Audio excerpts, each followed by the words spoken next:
Alors, bonjour tout le monde. J'espère que vous allez bien, que votre journée se passe bien.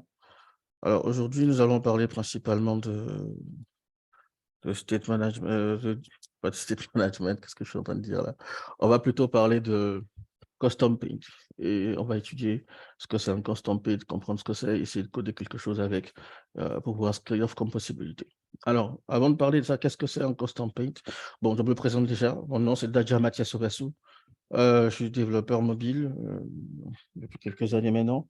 Mes points de prédilection, c'est le développement d'applications mobiles, de jeux vidéo principalement aussi. Donc tout ce qui concerne les UI, comment elles sont buildées, les choses après aller dans des choses complexes comme construire des graphes et tout ça, c'est des choses dans lesquelles je plonge souvent et qui m'intéressent. Voilà. Donc aujourd'hui, je voulais parler un peu du custom paint sur Flutter. Ça, c'est sur Flutter comme sur tous les autres environnements. On a plein de widgets qui sont disponibles, plein d'outils qui sont disponibles pour créer nos vues, des boutons et autres éléments. Mais on ne s'est jamais posé la question de comprendre comment ces éléments ont été créés et quand on va aller dans des choses plus complexes comme des graphes, comment est-ce qu'on fait pour construire tout ça. Donc sur Flutter, on a un outil qui s'appelle le custom paint. Alors, le custom paint, c'est quoi? Le custom paint, c'est juste un widget qui nous permet qui nous fournit en fait un canvas. Le canvas, on le connaît sur le web, sur toutes les plateformes existantes, hein.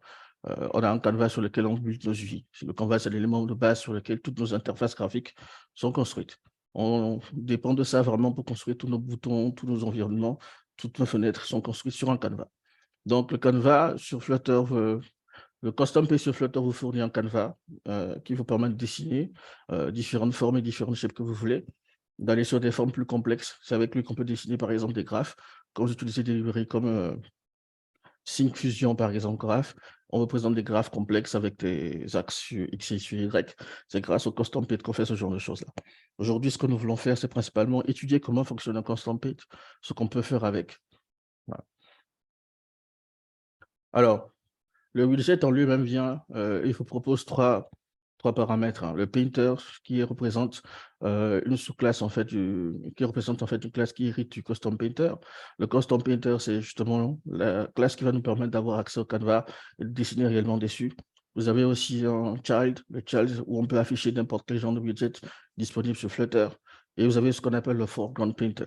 Le foreground painter, à la différence du painter, c'est juste que le painter se dessine en arrière-plan du fiche. C'est-à-dire que vous avez d'abord le background comme un painter, et ensuite, maintenant, le widget qui vient apparaître, et par-dessus tout ça, vous pouvez avoir le foreground painter. Et c'est toujours un autre painter sur lequel on dessine. Voilà. Regardez les messages. Donc, comme je disais, votre classe painter donc, que vous allez créer vous fournit deux méthodes. D'accord? Une méthode qui s'appelle paint et une autre qui s'appelle shouldering paint. La méthode paint vous permet de dessiner. C'est dans cette méthode-là que vous pouvez dessiner tout ce que vous voulez. Tout ce qui concerne un dessin, une présentation, déplacement de points, c'est là-bas que vous le faites. Le shouldering paint est une méthode qui existe, pour vous dire, pour décider si vous voulez toujours rafraîchir, rafraîchir la vue à chaque fois que quelque chose est dessiné. Prenons un exemple. Vous voulez dessiner par exemple des objets complexes comme des fleurs. Quand vous commencez à tracer ces éléments-là, et que ça devient complexe, il faut se regarder en un état, de se demander qu'il redessine pour réafficher cet état-là. Sinon, s'il redessine, il se peut qu'il efface tout ce qu'il y avait. Quand vous quittez par exemple un élément, on va voir ça un peu plus tard. Donc, le should repeat vous permet de décider que quand vous n'avez pas de changement à faire, si vous dessinez par exemple un background standard, disons que vous avez une image grand format avec des effets blurs à des endroits, quand vous mettez un PNG, une image tout court, en fonction du screen size, l'image ne sera pas parfaite. Et sur Android et sur toutes les autres plateformes, ce qu'on fait en général, c'est de répliquer l'image autant de fois qu'il faut pour ces différentes résolutions-là, histoire qu'on ne perde pas en qualité. Alors que si vous utilisez le Paint Canvas et que vous dessinez plutôt ce background, quel que soit l'endroit et la plateforme sur laquelle vous allez, quelle que soit la résolution, c'est automatiquement scalé pour vous. Et ça consomme beaucoup moins en termes de ressources. Donc, le shouldering paint, quand vous devez l'utiliser principalement que quand vous êtes sûr que votre graphe en arrière-plan va demander, par exemple, quand il y a des animations derrière, si vous avez de l'animation, vous êtes obligé de chaque fois redessiner pour représenter les animations, faire déplacer les objets dans la scène. Si c'est un seul dessin, comme je disais, une image que vous voulez avoir et que vous avez réalisé le dessin, que c'est fini, c'est pas la peine de reproduire. Ça évite que Flutter refresh encore le screen. Ça fait que vous gagnez en termes de, comment on appelle ça, en termes de ressources et voilà, le taux de rafraîchissement. Donc, comme je disais, voilà un peu à quoi ressemble la classe Painter. Vous avez vos deux méthodes qui sont overridées dans lesquelles vous faites tout le travail. Donc, ce qu'on va faire, c'est qu'on va essayer de tester ça pour voir à quoi ça ressemble et voir ce que ça donne. Alors, je vais juste passer le mode scène. On va venir ici.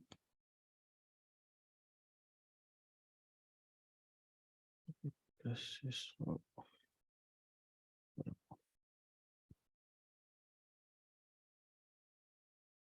Dites-moi si vous voyez toujours mon écran, hein.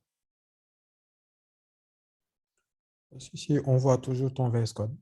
OK, parfait. Alors ici, nous avons la classe, un fichier main.dart, qui est le commencement de tout projet Flutter. Nous avons le matériel app ici avec, une action barre et les éléments qui sont présentés. Je vais essayer de réduire ça ici, pour qu'on puisse voir notre émulateur. Donc basiquement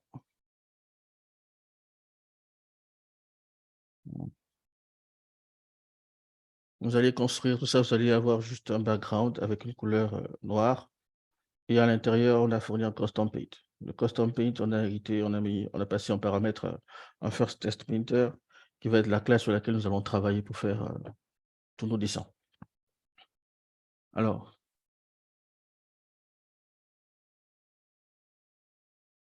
voilà, là c'est rafraîchi, on va mettre tout en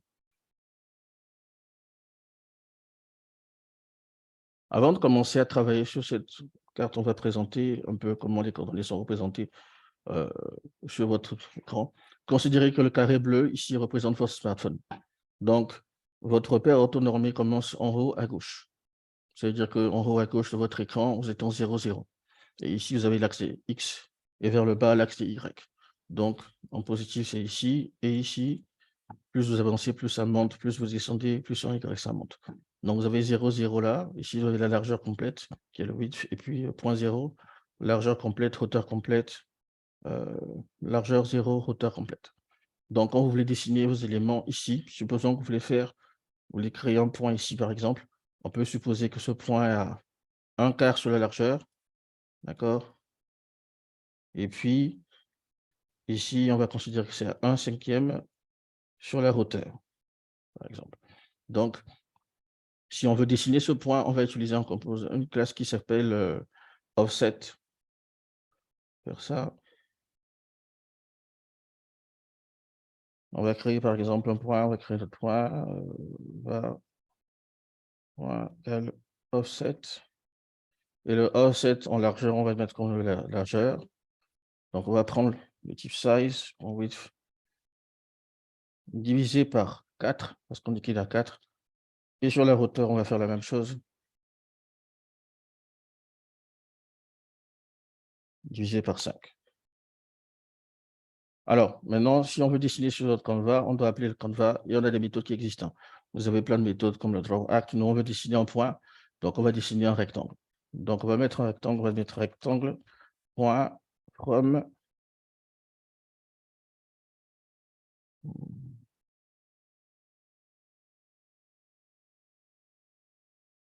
Et on va choisir cette méthode-là. Cette méthode demande de passer en paramètre le left, le top et le right. Mais on peut passer aussi le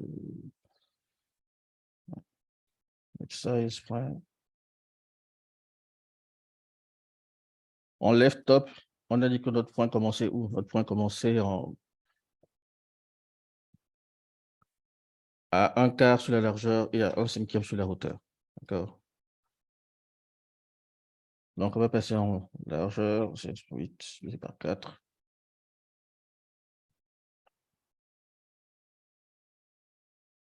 Et en hauteur, on va passer size.height divisé par 5. Maintenant, ici, comme c'est un rectangle, alors, il faut que je prenne, c'était une méthode que je devais prendre. Voilà. C'est plutôt cette méthode-là, from left to top, et ensuite dans la largeur et la hauteur. Donc ici, la largeur et la hauteur, ce sera plutôt, je vais donner une largeur de 50, vu que c'est un point dessiné, je dis 50 en plus ici.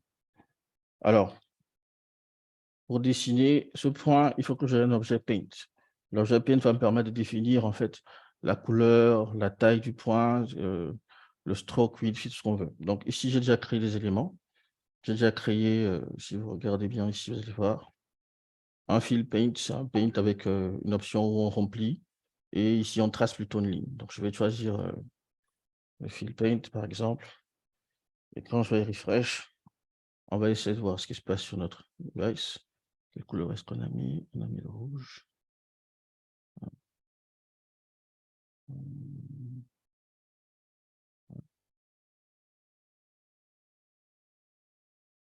enfin,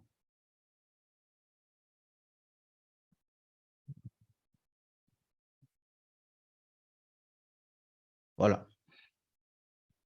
Donc ici, on voit notre point qui existe. La largeur est définie par le fait qu'on a mis des valeurs 50, hein. Maintenant, pour optimiser tout ça, si vous voulez, pour que ce soit responsive, on doit utiliser toujours la largeur. On peut diviser, par exemple, 1/10 de la largeur. Et comme on veut que ce soit un carré, on peut toujours passer aussi ici 1/10 de la largeur. On rafraîchit et notre bouton s'adapte. Ça veut dire que chaque fois qu'on aura différents éléments pour s'adapter. On peut dessiner des points, on peut dessiner des lignes, on peut dessiner des rectangles, on peut dessiner des arcs, des cercles, beaucoup de choses différentes. Donc, ce que je vais essayer de faire ici en plus, là, on a pour utiliser un élément du Canva qui s'appelle le DrawRect. On a d'autres méthodes qui existent encore, plein de méthodes qui existent, comme par exemple le PAF. Le PAF, on nous permet de dessiner une ligne avec le PAF. Ça veut dire qu'on peut dessiner un carré, on peut dessiner un trait, on peut dessiner une forme avec un PAF. Un PAF, c'est un ensemble de points. Donc, si on initialise le PAF, par exemple, ici, on peut lui dire, par exemple, on utilise la propriété du PAF, on a des moves. Le move, par exemple, ça veut dire déplace-toi, va à tel point.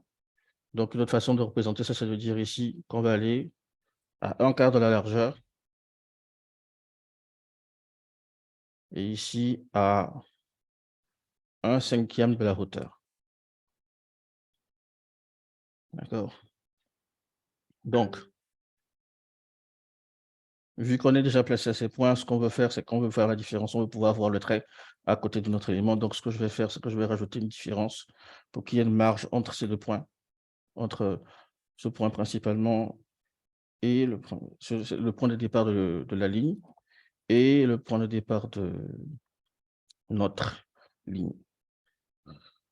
Voilà, on va faire ça. Donc, on va revenir ici et on va activer le PAF et on va lui demander de dessiner. Donc là, il n'y a rien parce qu'on lui a demandé de se placer pour aller vers un endroit. D'accord? On lui a demandé de se placer quelque part ici. Donc maintenant, ce qu'on veut faire, c'est qu'on veut pouvoir le voir. Pour pouvoir le voir, il faut dessiner un trait. Dessiner un trait, ça veut dire qu'il faut donner un deuxième point vers lequel notre PAF doit aller. Donc on peut l'utiliser en activant par exemple le PAF Line to et on dit qu'on veut que tu ailles complètement tout au fond. En largeur ici, si on refresh, vous allez voir maintenant qu'on a le point qui apparaît, qui part de ce point-là et qui descend jusqu'ici. On peut faire, à partir de là, on peut faire différents types de formes. Comme on souhaite, on peut dessiner des rectangles. Je peux décider par exemple de faire un line to.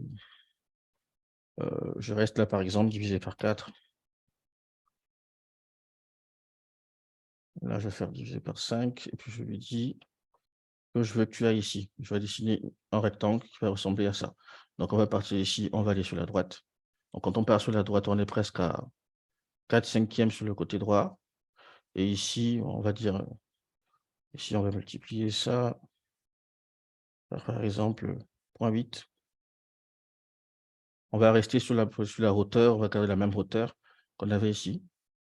On va refresh et on a à peu près la ligne. Donc c'est pas très exact parce que on avait en plus 10 à côté.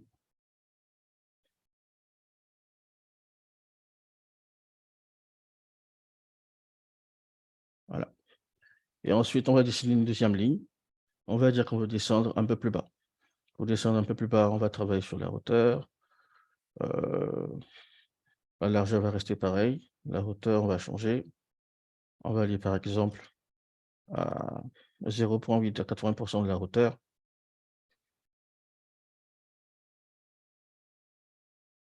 Et on a une deuxième ligne. On va revenir maintenant sur le point d'origine. Donc, on est à 16,5. On va tracer ça. Voilà, on est ici. En hauteur, on regarde la hauteur. Et on revient. Voilà. Sur 16 divisé par 4.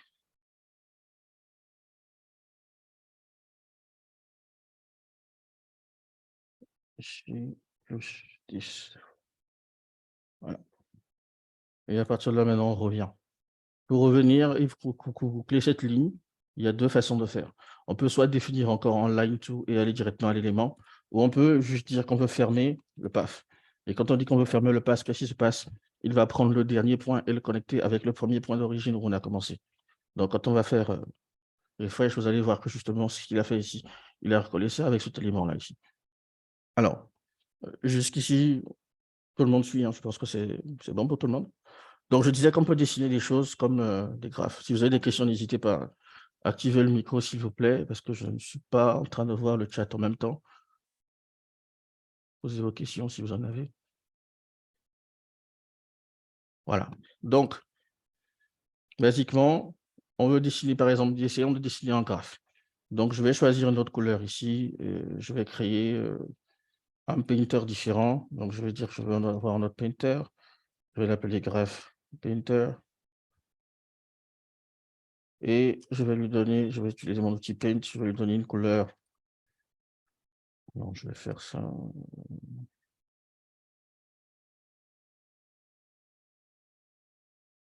Je vais lui donner une couleur, cette fois-ci, verte. Je veux que ce soit un stroke. Et la largeur du stroke, je veux que ce soit 5. Le stroke, c'est la largeur de votre ligne, de votre path, l'épaisseur de votre path. Si vous définissez, ici on a défini 5, plus la valeur est grande et plus le path sera épais. Alors, donc, je vais te donner des offsets si vous vous rappelez. Donc, je peux dire par exemple que je veux avoir un var P1 qui est égal à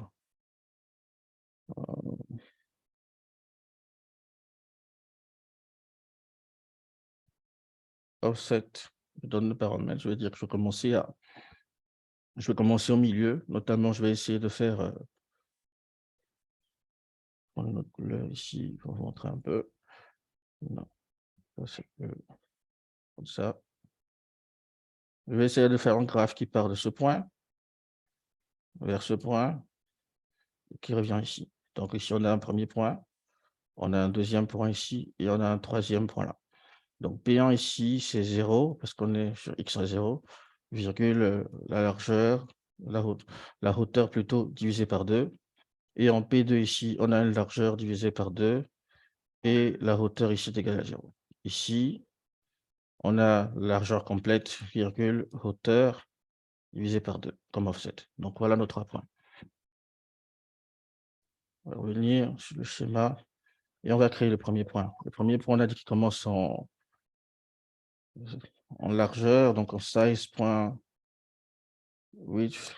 divisé par 2 et on est à 0. Ensuite,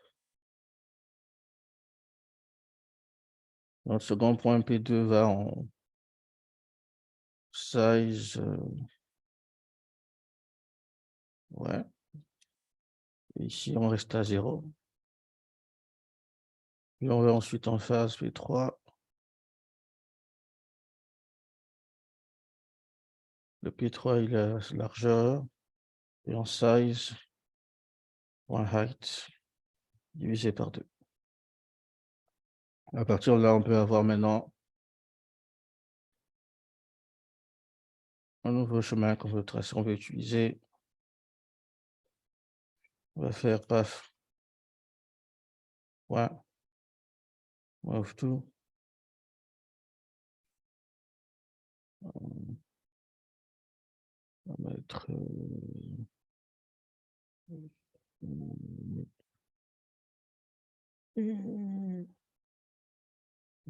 ouais, comme ça.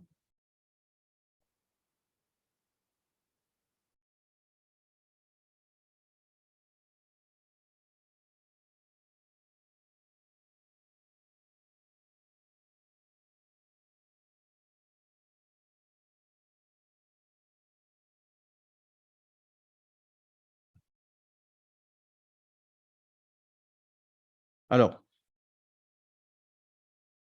donc ici, on veut partir, on va demander de bouger au point size.width.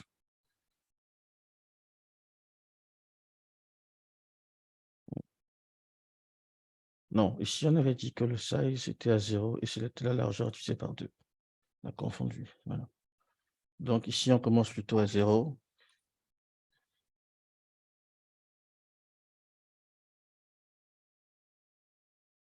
Size height divisé par 2. Ensuite, notre graphe passe va aller, on va dessiner une ligne qui va lier le premier point où on s'est positionné vers le deuxième point.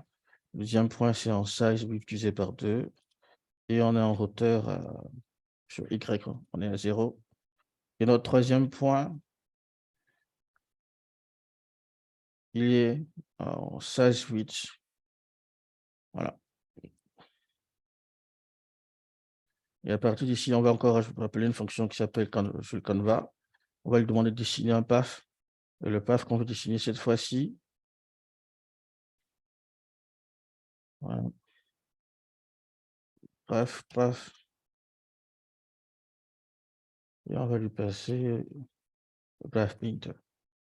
On va rafraîchir. Et normalement, sur notre schéma, vous allez voir qu'on a ces points qui sont liés. Alors, si on souhaite que ça ressemble un peu plus à, comment on appelle ça, à une forme arquée, un peu comme ce qu'on a sur nos graphes.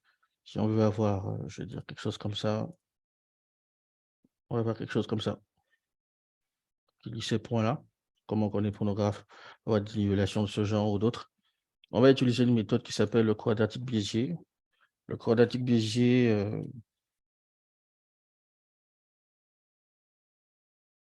c'est chaud, quoi.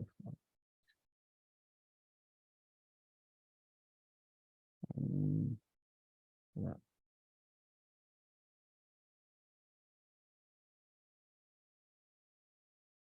Alors, notre méthode de quadratique Bézier prend deux éléments. On passe deux points. Le point d'ancrage où l'arc va commencer à être construit et le point final où il faut aller.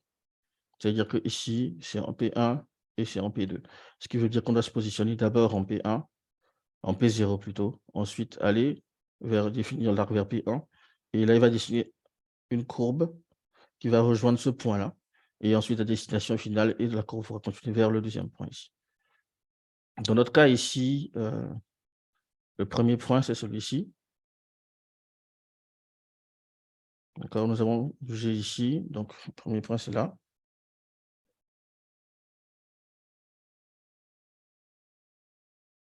Et notre deuxième point, c'est P2.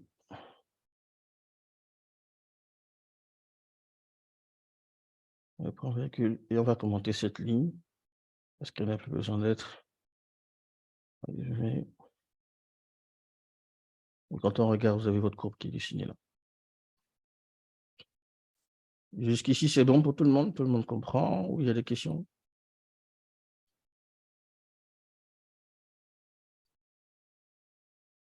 Non, jusque-là, c'est bon. Je Jusque-là, ne c'est vois pas bon. plus. Voilà. Voilà, donc parfait. OK. Donc, ça, c'est le genre de choses que le Canva vous permet de faire. Vous pouvez faire différents formats. Vous pouvez aller jusqu'aux animations. J'avais gardé quelques exemples ici pour vous les montrer. Alors, maintenant, une problématique qu'il faut noter avec le Custom Painter, c'est que si vous définissez, par exemple, une propriété, child, et que vous mettez un composant dedans, si vous ne fournissez rien comme fils, le Custom Painter prendra la taille, ne prendra pas de taille. C'est-à-dire que sa taille par 0, par défaut, le size sera à 0, 0. Donc, il n'y aura pas de taille. Il ne pourra pas être dessiné sur votre vue. Par contre, si vous finissez un fils, un child, un widget, il va entourer, il va prendre la taille exacte du widget. Donc, si on fait ça, par exemple, il va prendre exactement la taille du widget. Attendez, je vais mettre style.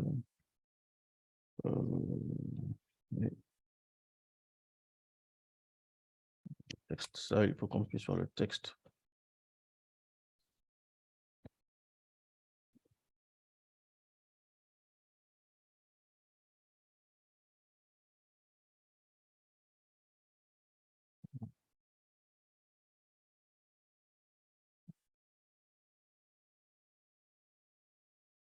Voilà.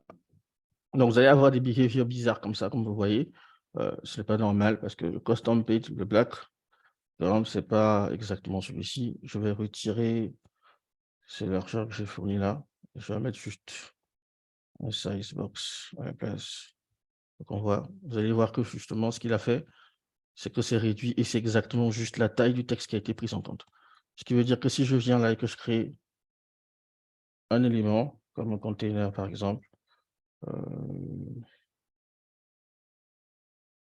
une size box également, et je mets en largeur hauteur 300, vous allez voir qu'ici maintenant, c'est automatiquement pris. Là, vous allez remarquer que la forme est adaptée.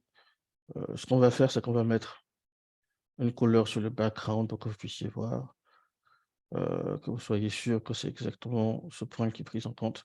Donc, je vais faire un draw rect. Ouais, je vais faire ça ici.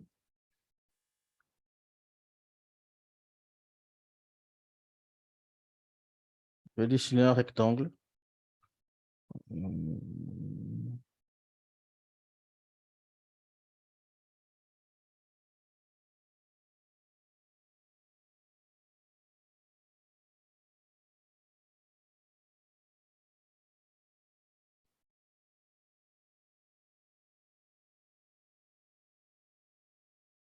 Ouais.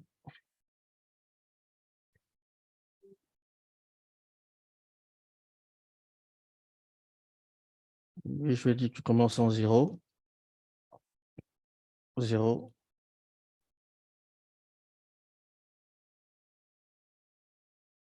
Tu vas en largeur complète.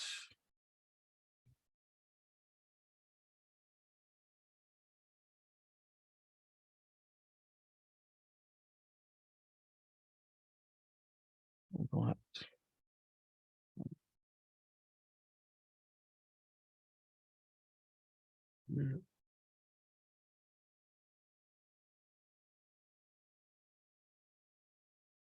J'avais mis une propriété pour dessiner un profil. Voilà.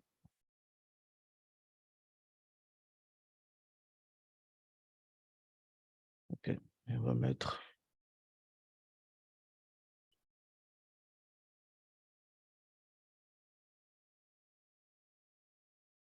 le background en noir.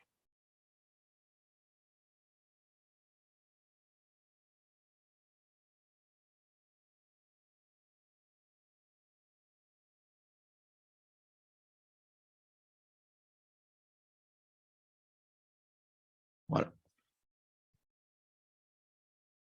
Donc ici, vous remarquez déjà deux choses. La première chose, c'est que ici, notre cube a l'air d'avoir disparu. Et voilà la taille que le custom painter a pris finalement.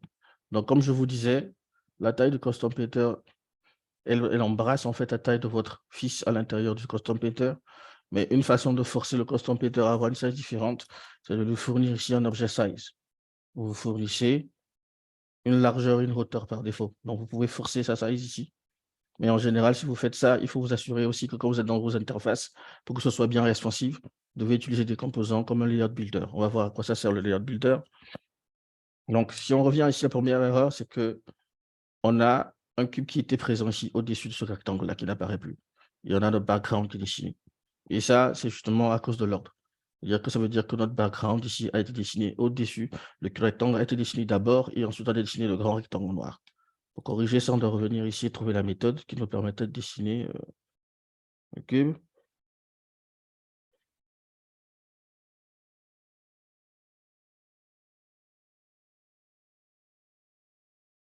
Voilà. Donc, ça, c'est la méthode. On va la repositionner après ici et vous aurez ça.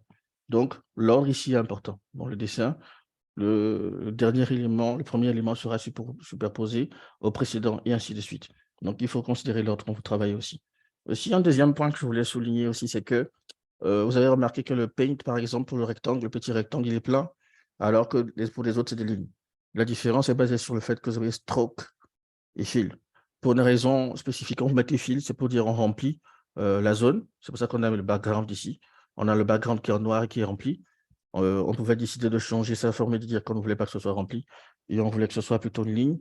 Et quand on dit qu'on veut que ce soit une ligne automatiquement, on va avoir la ligne qui tourne autour. Donc, si on veut que ce soit rempli, on met fill et il va le faire. Le problème ici, c'est que Si vous tracez une ligne, par exemple, la courbe ici, la courbe verte que vous voyez là, excusez-moi, la courbe verte que vous voyez ici, si vous ne faites pas attention à ce détail-là, dans l'exemple ici, et que vous venez mettre fil là, c'est une ligne. Elle va être représentée comme ça. Parce qu'automatiquement, le Graph Painter il va faire ce tracé-là, et il va automatiquement vouloir fermer pour pouvoir remplir une zone. Donc, il faut faire attention à ce détail-là également pour être sûr que vous dessinez bien vos éléments.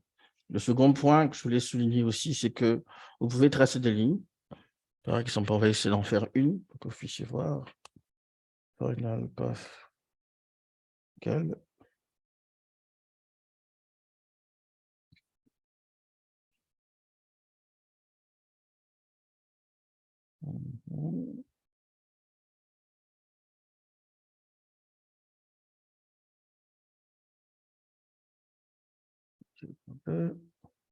Et à partir de là, on va dessiner maintenant une ligne qui va vers le bas.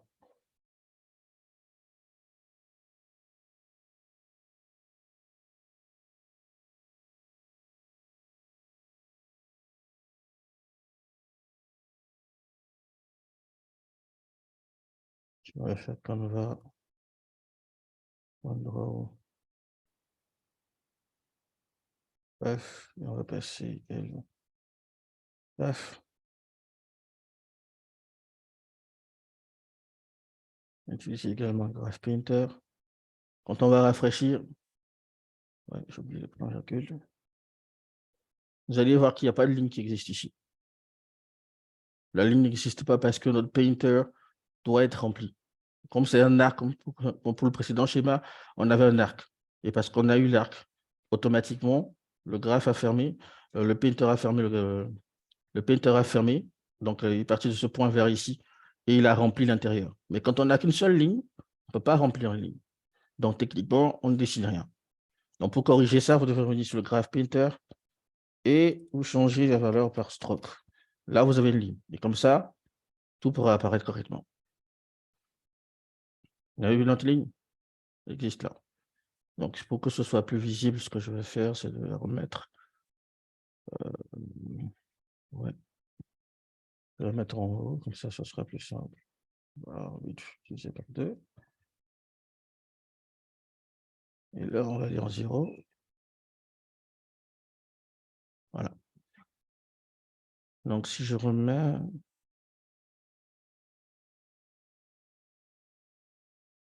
un Graph Painter à fil, vous allez voir qu'il n'y a pas cette ligne qui apparaît. Donc, ça, c'est un détail aussi auquel il faut faire attention. Donc, quand vous voulez dessiner vos éléments et vos composants ici, assurez-vous d'utiliser toujours la largeur qui est fournie et la hauteur qui est fournie par le size. Rappelez-vous aussi que si vous ne définissez pas, si vous n'avez pas de fils, il y aura pas de... Si vous n'avez pas de fils, en fait, vous ne pourrez pas avoir de taille ici et vous ne verrez pas de custom painter. Vous ne le verrez pas ici parce qu'il aura la taille par défaut de 0,0. Donc, vous êtes obligé de soit lui donner un fils avec une taille fixe ou soit de lui attribuer une taille de l'extérieur.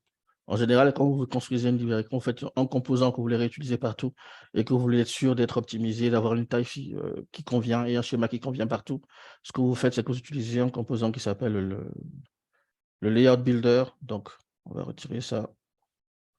Et le Layout Builder, son travail, c'est de principalement vous donner la taille de votre composant, la taille de la zone que vous pouvez utiliser. C'est-à-dire qu'aujourd'hui, on est présent, par exemple, dans un size box. Si la size box, par exemple, a une taille de... Je vais retirer ceci pour que vous puissiez voir. Je réfléchis ce que je vais faire. Voilà.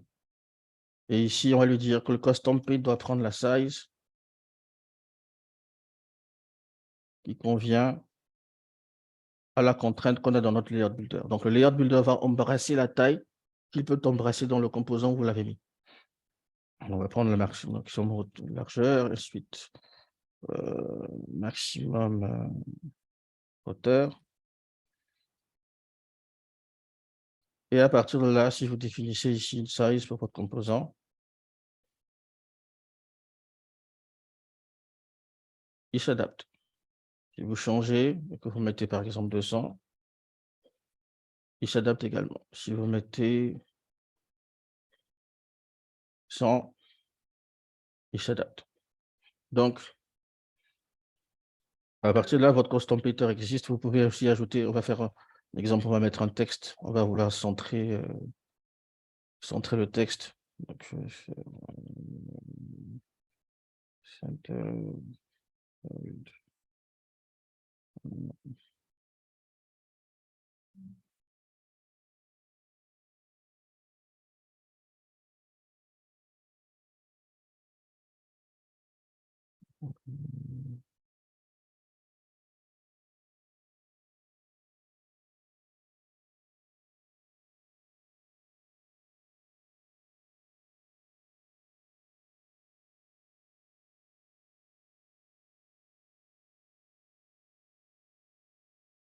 ensuite, je vais prendre une fond size, j'espère qu'on peut le voir un peu mieux. Mettre à 30 ou à 20. Bon, disons 30. Et je rafraîchis. Donc, dès que vous changez la taille de votre composant, vous mettez 400 en hauteur, tout reste équilibré. Et votre schéma avec. Donc voilà. Donc ça, c'est des choses, c'est un exemple de choses que vous pouvez faire avec. Donc, ce que le custom painter est capable de faire pour vous. Donc, on peut créer des formes spécifiques comme ça qu'on peut réutiliser. Ce qui veut dire qu'aujourd'hui, par exemple, quand on arrive dans notre classe main, on a cet outil-là, par exemple, on a créé le layout builder, on peut l'extraire. Je fais ça.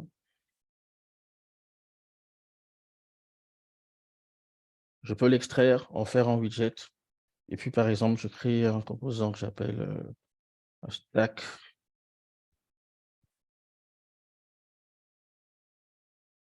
Comme ça.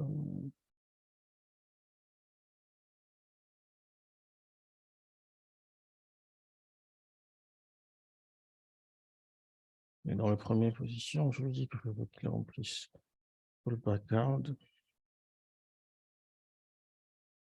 Je prends ça.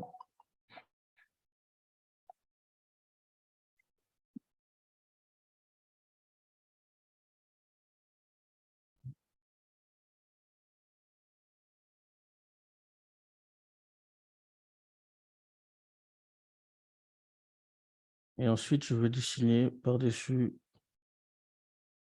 mettre un container.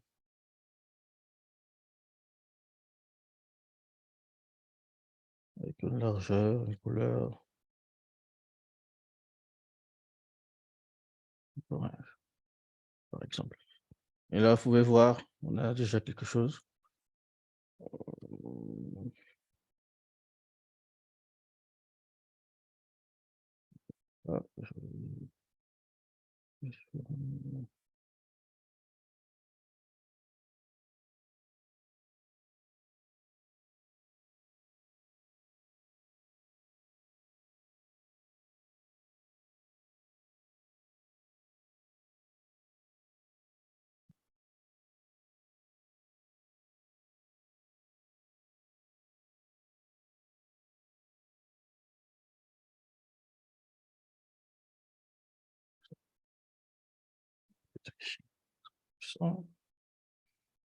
Hop, je vais mettre le son également, par exemple. Et voilà. Et avec ça, vous pouvez donc dessiner, faire des... Vous pouvez jouer avec, faire différentes choses. Hein. Beaucoup de choses que vous pouvez faire avec le composant. Donc, de façon rapide, voilà. La première phase, c'était de vous présenter ce custom painter et ce qu'il est capable de faire. Quelques tips et tricks pour vous éviter de vous casser la tête sur certains problèmes qui existent. Comment vous pouvez le rendre responsive. Et puis, un peu plus tard, on parlera de comment on peut animer tout ça. C'est-à-dire qu'on veut essayer d'animer, par exemple, ce composant ici. On veut le faire bouger du haut vers le bas et tout ça.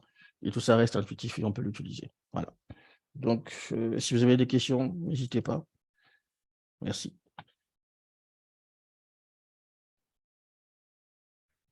Oui, il y a une question de Rigel. Yes. Dans quel cas concrètement, dans le développement d'une application mobile classique, peut-on avoir besoin de faire du custom drawing? Alors, un exemple de cas, par exemple, quand vous avez une application où vous devez dessiner, par exemple, vous devez mettre un background. Par exemple, je donnais l'exemple d'Android. où à l'époque, on utilisait plusieurs fichiers pour aller sur des types de fichiers MPI, MDPI, HDPI, XHDPI. Quand on veut avoir, par exemple, ce genre de graphe, au lieu de dessiner, au lieu de mettre des images qui vont chacune peser une taille et qu'il va falloir charger sur chaque device, on peut juste dessiner le fond avec les crops qu'on veut et le background automatiquement géré et adapté pour ça. Ça, par exemple, ce n'était pas un truc qui m'a pris long, mais imaginez que ce qu'on a devant nous, c'était une image. On l'aurait répliqué 4 fois dans le truc, on peut l'utiliser comme ça. Dans le deuxième cas, on utilise fréquemment le Custom Painter, c'est quand on veut faire des animations complexes. Aujourd'hui, par exemple, des librairies comme des graphes, vous avez par exemple une librairie qui existe, on va aller sur PubDev.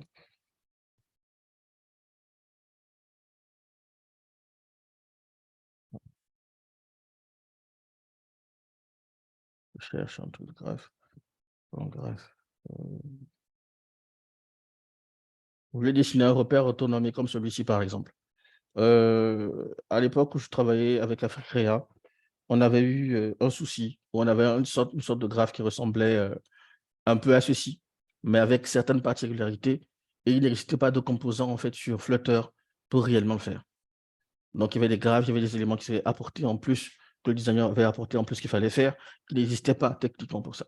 Dans ce genre de cas, par exemple, vous pouvez vous retrouver vous-même à créer ou bien superposer des choses sur ce précédent graphe-là pour avoir le résultat qu'on escompte. Donc, dans les cas, il y a des cas spécifiques quand vous voulez, quand vous faites aussi des jeux, par exemple, si vous voulez avoir un retour haptique, par exemple, quelqu'un clique sur un bouton et il faut faire des animations, comme ce qu'on a avec l'outil, vous avez des étoiles qui apparaissent quand quelqu'un répond, il donne une bonne réponse, par exemple.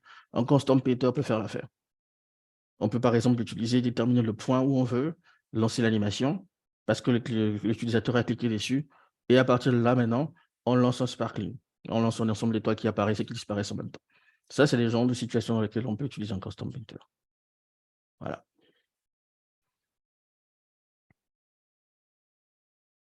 D'autres questions?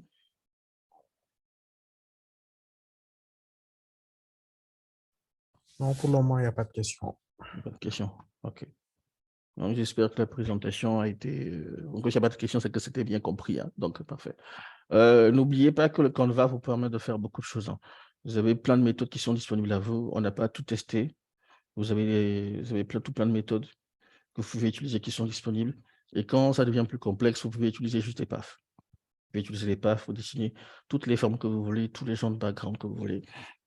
Donc, dans ma prochaine présentation, je ne sais pas encore quand, je vais essayer de faire une présentation un peu plus poussée avec les shaders, parce que c'est là où ça devient intéressant. On veut par exemple avoir une animation de vague. Si vous avez un background, par exemple, avec une animation de vague qui doit jouer derrière, en arrière-plan, par exemple, les custom painters font ça très bien. Donc, on va essayer de faire la prochaine fois quelque chose comme ça. On aura des vagues qui vont... on ne sait pas comment dire ça, en fait. Je vais voir si j'ai un exemple que je peux vous montrer.